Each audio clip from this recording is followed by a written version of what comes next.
Welcome to Daily Fix Guide, and in this video, I'm going to show you if you can register and set up your Zelle app right now.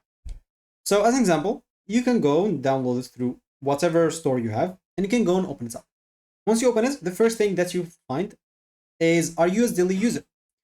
If you zoom a little bit, I don't know, I cannot zoom it seems, but it's fine.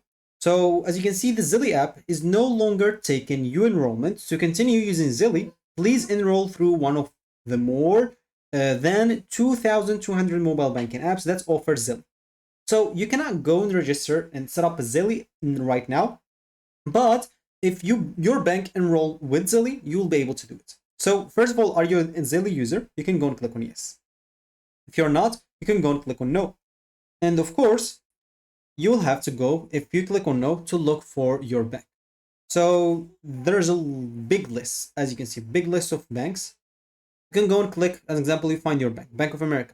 Click on it. And as an example, this bank or your bank offers Zelle. So you can go and click on continue to your bank, and they will show you exactly how to set up and exactly how to register so you can use the Zelle app. I will not be able to show you how to do it exactly because it will be different from one app into another. But if you click on continue as an example with your bank, they will show you the exact steps. So Zelle, as we saw before, does not accept like new users. So you'll not be able basically to get any of the Zelle things if your bank doesn't offer it. But if it is, you'll be able to use it and you'll be able to set this up very easily. So that should be it for me in this video. Thank you for watching and goodbye.